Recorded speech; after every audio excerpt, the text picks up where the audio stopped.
السلام علیکم سامعین، جیسا کہ نہج البلاغہ کے خطبہ نمبر 1 میں حضرت امیر المومنین علی علیہ السلام کائنات کی ابتدا کے بارے میں ارشاد فرماتے ہیں۔ اس خطبے میں دنیا کے شروع ہونے اور پیدائش آدم کا ذکر ہے۔ حضرت علی علیہ السلام فرماتے ہیں، تمام تعریفیں اللہ کے لیے ہیں، جس کی تعریف بولنے والا نہیں کر سکتا، جس کی نعمتوں کو گننے والا نہیں گن سکتا۔ کوئی ایسے لفظ نہیں جو اس کی تعریف کر سکیں، کوئی ایسا وقت نہیں جو بتا سکے کہ وہ کب سے ہے، اور نہ ہی کوئی ایسا وقت ہے جو بتا سکے کہ وہ کہاں پر ختم ہوگا۔ اللہ نے پہلے پہل چیزوں کو پیدا کیا بغیر کسی تجربے کے جس سے اسے فائدہ اٹھانے کی ضرورت پڑی ہو۔ وہ تمام چیزوں کو ان کے پیدا ہونے سے پہلے ہی جانتا تھا۔ اس نے بے جوڑ چیزوں کو آپس میں ملایا اور ان سے الگ الگ صورتیں اور طبیعتیں پیدا کی۔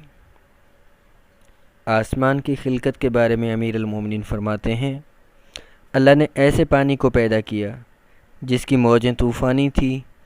اور تیز ہوا کو حکم دیا کہ پانی کی ان موجوں کو اچھالے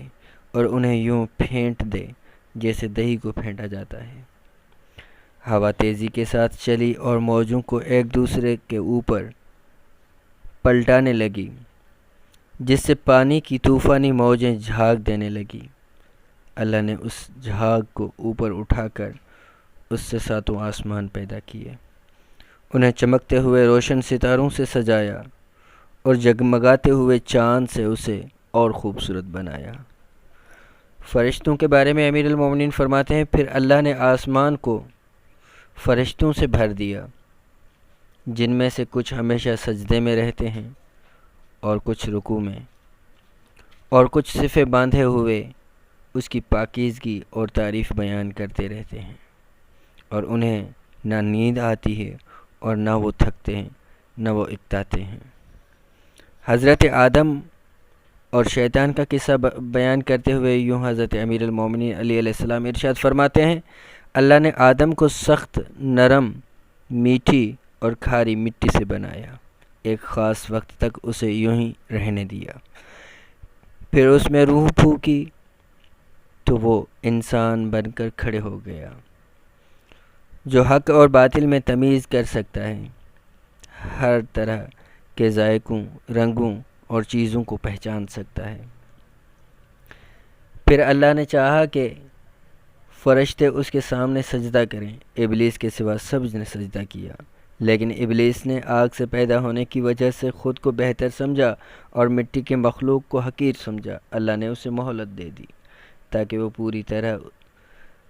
پوری طرح سے سزا کا مستحق بن جائے۔ اللہ نے آدم کو ایسی جگہ رہنے کے لیے دی جہاں زندگی بہت اچھی تھی، اور انہیں شیطان کے مکر و فریب سے بھی ہوشیار کر دیا، لیکن آدم نے اس کے فریب میں آ کر شرمندگی اٹھائی،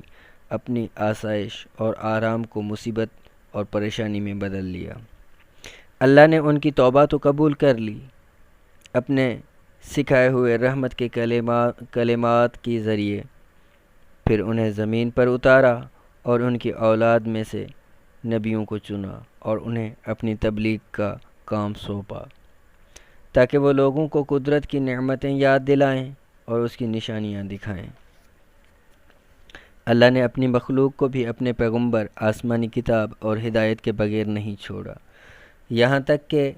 اپنے آخری نبی حضرت محمد مصطفیٰ صلی اللہ علیہ وآلہ وسلم کو بھیجا تاکہ گمراہ ہو جانے والوں کو